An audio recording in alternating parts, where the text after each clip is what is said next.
Alright, YouTube, David Harry here, and in this video I'm going to be demonstrating like my second category of favourite video to do, and that is the one whereby I spend far too much time doing a video for which I get very little views in return for basically an extremely niche market video, I would imagine.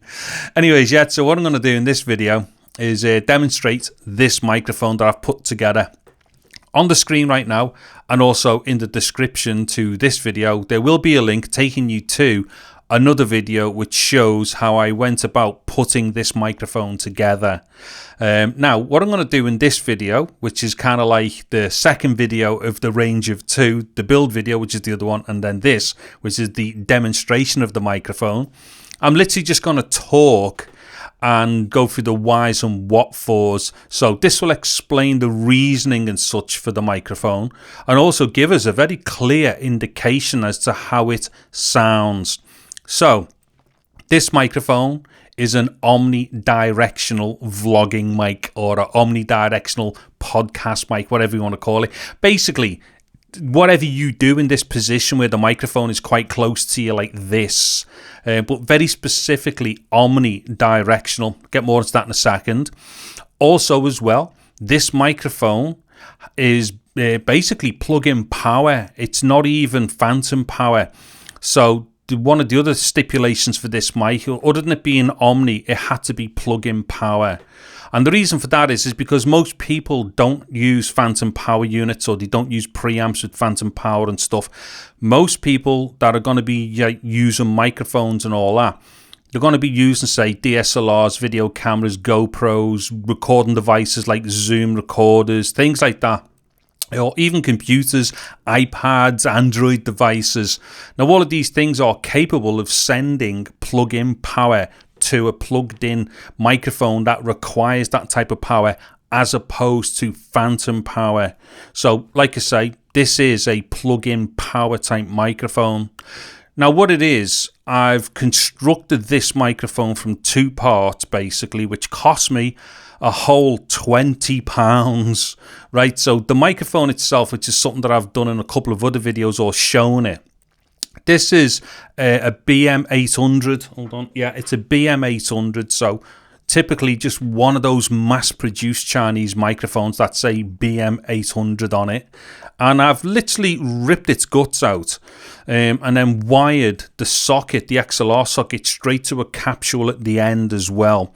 And in such a way that the microphone then connects to a camera via an XLR cable to a 3.5mm cable, which actually came with the microphone as well. So this mic cost me £7 for the mic, the suspension cradle, the foam filter, and whatnot.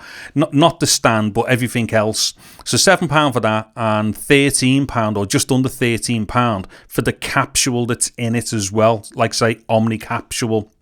So at this point, I've basically built a DIY podcast vlogging mic, which is omnidirectional, for just under £20. So another thing there as well, we have to consider the price of this. Although I would say, regardless of price, let's not even bring price into it, I actually think that this is a very decent microphone for what it is. Now, why did I do an Omni mic? Well, that's because what happened was, you got to remember, I've been using microphones for a very, very long time. I just, out of curiosity, went and looked for omnidirectional vlogging mic or podcast mic. I did a bunch of different searches for these things. They literally aren't on. Now, you can get microphones which are like this, which are more traditional studio-looking type microphones, which can do Omni. But they are not dedicated Omni. They'll have an Omni option as far as the pickup pattern is concerned. But I just didn't find anything that was just dedicated Omni. So I thought, I'll try it out. And my reasoning for using an Omni in this position is basically because whilst most people are going to be thinking, but hold on, Dave, you're in your bedroom doing stuff here, and acoustically it's not great, as most places wouldn't be within a house where people do their thing like this. You might think, well, yeah, but Omnis are not really good for that. And that's actually correct. They're not the best option for doing stuff like this. However, I've kind of like took the nod from, say, lavalier microphones. Now, the vast majority of lavaliers are Omni. You do get cardioids, but the vast majority are Omni. And when you think about it, they sit on your chest very close to your mouth, and that's the reason why they work so well, is because they're picking up your mouth more than most of the other like acoustic things going on around, or mostly in this environment it'll be picking your voice up because it's closest to it, more so than like, you know, the acoustic characteristics of the room. So I thought, well, that being the case, then surely it's just going to translate that, moving the Omni capsule in a different plane to you. And with it being an Omni, it's still going to sound the same basically, but moving it into a different plane close to you, it's going to have the benefit of like being close to you and being able to, like, you know, not pick up as much other stuff in, like, you know, proportion to how loud you are in front of it. So that's the thinking behind this.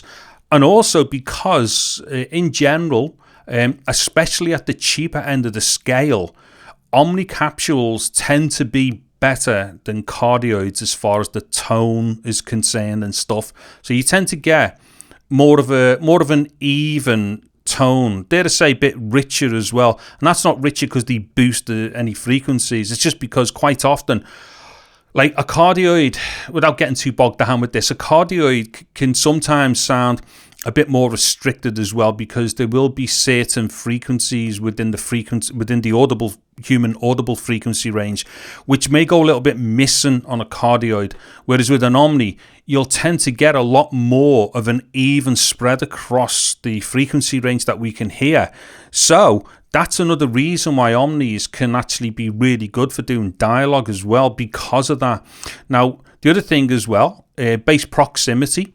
Although when you get close to any microphone, it will pick you up better. The thing with cardioids is they have a thing called the bass proximity effect. Effectively, what happens is the lower registry of the frequency, such as bass end and stuff, get boosted a lot more. And what happens is they become more boosted unnaturally beyond what they should be. Now, that can be a pleasing effect, and for some people, but generally you don't really want that, because it will also introduce certain things such as potential distortion of the capsule and stuff like that. Because bass proximity is an indication of SPL at a certain at a certain frequency range. I'll try not to go all too technical with this, by the way, but anyways, it does also lead potentially to problems with plosives and stuff like that. Omnidirectional capsules, on the other hand, don't necessarily suffer from the same limitations to do with proximity and stuff. However, they will pick up a bit better as you get closer to them, as any microphone type would do. So, there are a number of advantages as opposed to the disadvantages when using Omnis compared to cardioids. Then, of course, when you're outdoors as well, there's a reason why a lot of people will use an Omni for, say, nature recording or Atmos and stuff like that, because you will generally get a really good even spread of the type of sound that's around you, and you will also get something which is in keeping with the atmosphere of where you are as well.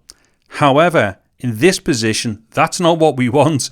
We mostly want me as opposed to the atmosphere of the room. But going back to what I just said before about being so close to the microphone, hopefully it's picking me up a lot more than the rest of the room. Yes, so basically that's like the basics covered with this. It's an Omni. It's in this kind of like body system because I wanted it to be more akin to typically a vloggy, podcasty type microphone. And also as well, very importantly, it is plug-in powered as well, because the problem with phantom powered mics, it's a lot of people don't tend to understand what phantom power's for. A lot of people don't have phantom power preamps or anything like that, or phantom power units then preamps. A microphone like this, because it is just a standard ECM electret condenser microphone. I really don't know what I'm talking about, do I? It's an electret condenser microphone. That's electret as opposed to electric, because I know my accent might sound like I said electric. I said electret.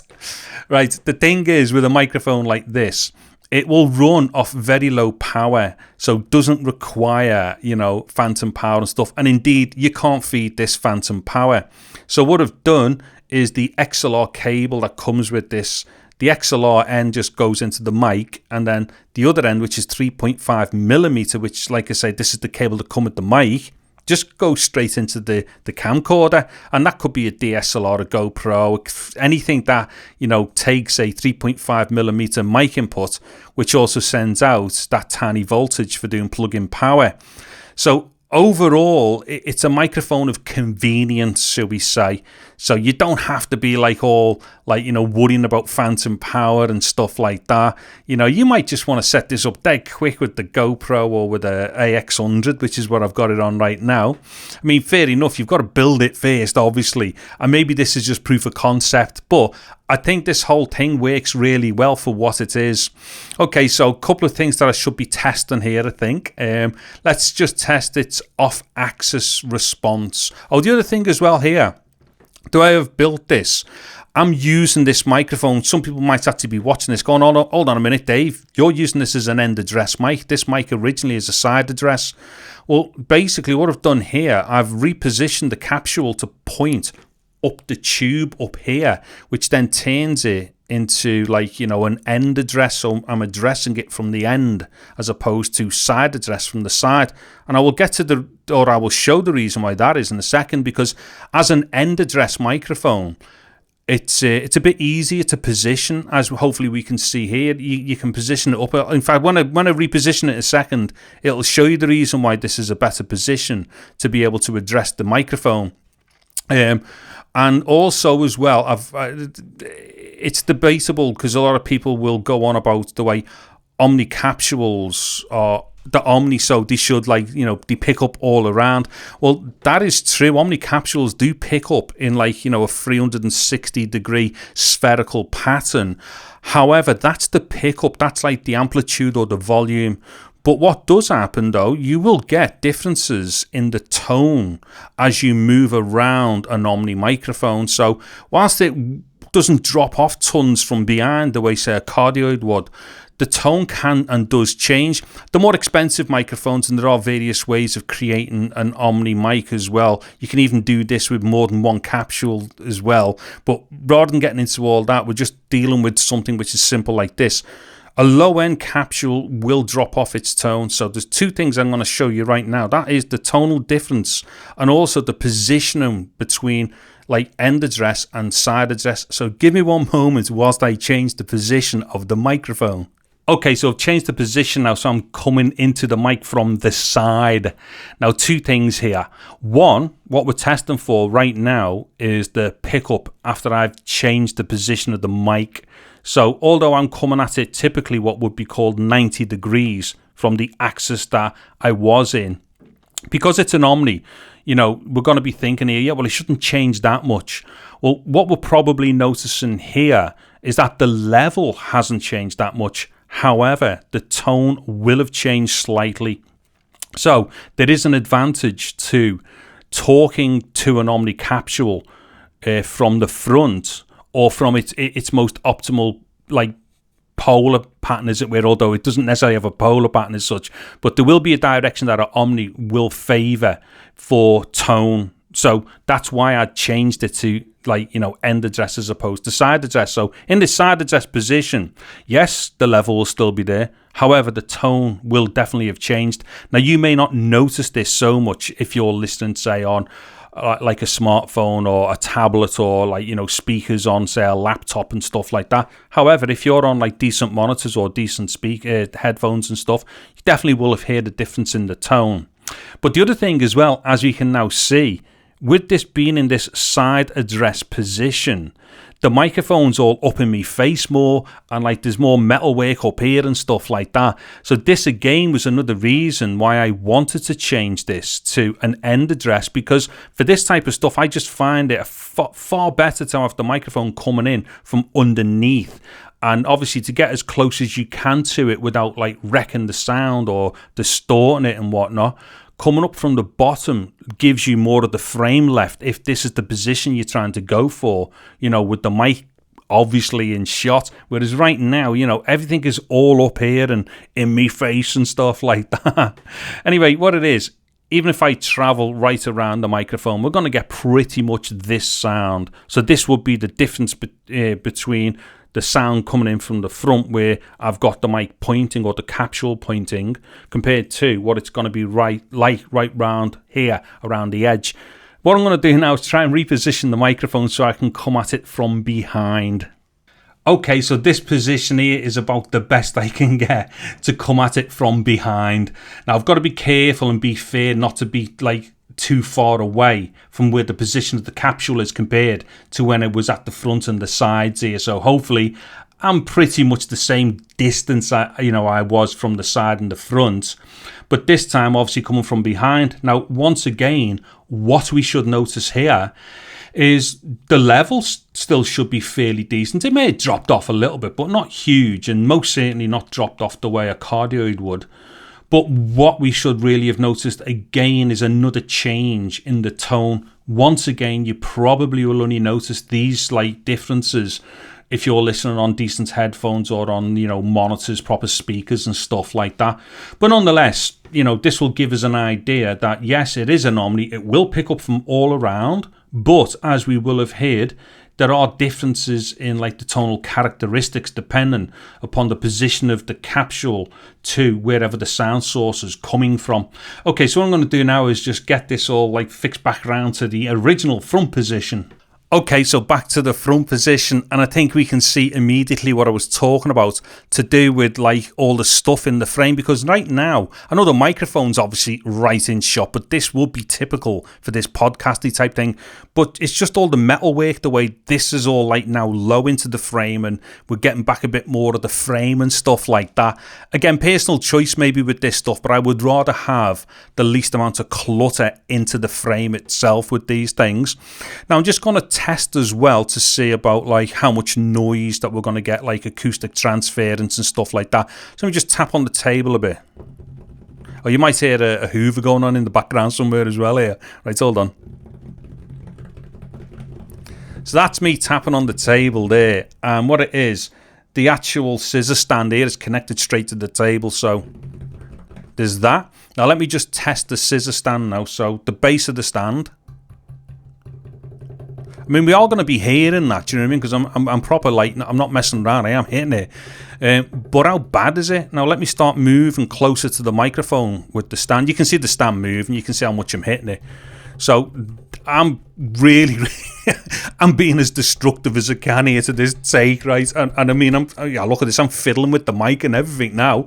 So, you know, there's me touching the cable and doing this and doing that. Now, I can guarantee you, as annoying as what that may have sounded, maybe it didn't, maybe it wasn't that bad, but if this were a cardioid, it would also have been picking all that stuff up a lot worse as well. So Omnis generally are a bit better for, you know, isolating and stuff like that. Also as well, I've kind of isolated slightly a bit more inside the actual build, which you will see if you have a look at the build video as well. Okay, now I think maybe the last thing to actually two more things actually. One of them is going to be noise. So what I'm going to do, I'm just going to move slightly out of the frame so I don't interfere with the mic. I'll just stay like quiet for a few seconds. Let's gauge what the inherent noise is like.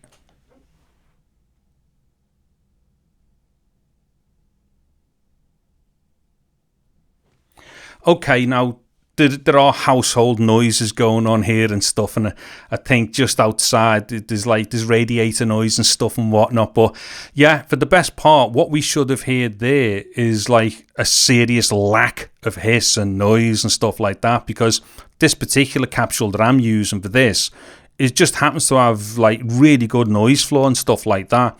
So again, because I'm close to the microphone, the level that I'm having to gain by at the camera isn't huge. So that will also mean that I'm keeping noise down and stuff like that. So again, another advantage maybe with something like this. And it just so happens that this particular capsule happens to be, you know, fairly sensitive as well. So that all kind of adds up to be like really good plus points and all the rest of it. Okay, now what I'm going to do is a plosive test. Right, so here we go. P, P, P, plosive, plosive, plosive, P, P, P, plosive, plosive, plosive. Now I'll do a bit of a wind test.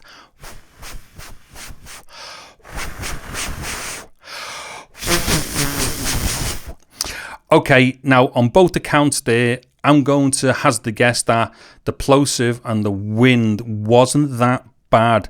It might even be that we didn't really hear much plosive or much wind effect. You will hear the sound of the P's and you will hear the sound of the wind, but I don't think we will have heard that much bumping or like the distortion that goes on when you're using, say, compared to when you're using a cardioid. And that's because just these omnis are a lot less susceptible to that type of stuff like wind movements and also plosives compared to a cardioid and stuff like that. They manage to handle like sound pressure levels at certain frequencies a bit better. Obviously, the more expensive you go with any type of microphone, you tend to get better characteristics for certain stuff like that. However, my main microphone that I normally use, which is boomed in from the top, that's like about 400 quid, and it's a very good microphone. But if I put it in front of me, like in this position, for instance, can't go anywhere near it. It'll just go mad and pop like crazy. Now, let me just try this without the pop filter on, or without the foam filter. Now, without the filter on, did we notice a huge difference in the tone either? And was it even necessary to have had that on? And I will kind of test that now by doing the popping and stuff. So P, P, P, plosive, plosive, plosive, P, P, P, and a bit of wind. Now, once again, we should have heard something there, but how bad or not bad was it? And what was it like compared to using the foam? Could we even get away with this microphone without the foam on? I mean, the inside the head here, the little basket bit, there is a little bit of thin foam in there as well anyway. So that's definitely going to be doing something to reduce, like, you know, wind movement hitting the microphone and therefore, you know, overloading it and stuff for plosives. But I'm still like on top of the mic as I would be with the cardioid, but this should be way better than what a cardioid would be. Now, I wasn't going to do a comparison with the original configuration for this microphone because for whatever reason, this particular BM800 just sounded terrible, and it would have been extremely unfair for me to have A-B'd it with the original mic capsule in because it was that bad, and this Omni capsule would have sounded like way, way better. However, what I'm going to do, which could be deemed as being unfair the other way, is to compare it to my usual microphone. Now, this is my usual mic here. This is a Sennheiser ME64. It's a cardioid microphone. So what I'm going to do now is just quickly cut away and let you have a listen to what this one sounds like. All right, so a quick take then on my Sennheiser ME64, which is up here. Now, the ME64 comprises of two components. There's a back end, which is the power supply, and the battery. That's called the K6. Now, the K6 can either be just phantom powered only or can be self-power and phantom power. This is the self-powered version, so it can be powered externally from phantom or internally from a battery. Right now it's on battery as well.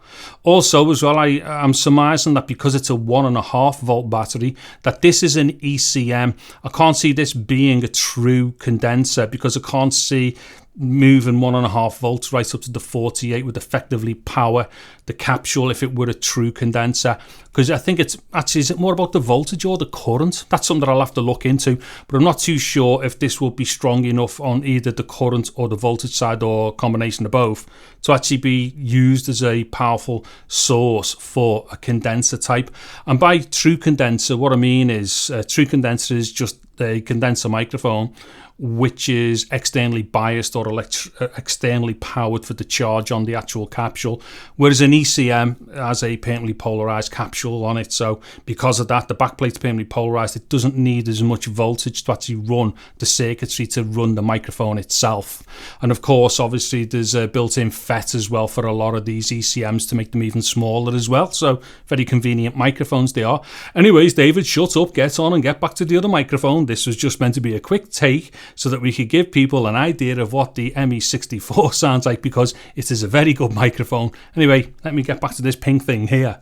Okay, so that was the sound of my Sennheiser ME64 microphone. Now, two things to consider quickly with that. Did you hear a huge difference in the sound? And if so, was one definitely better than the other, or were they just different taste sounds, as it were.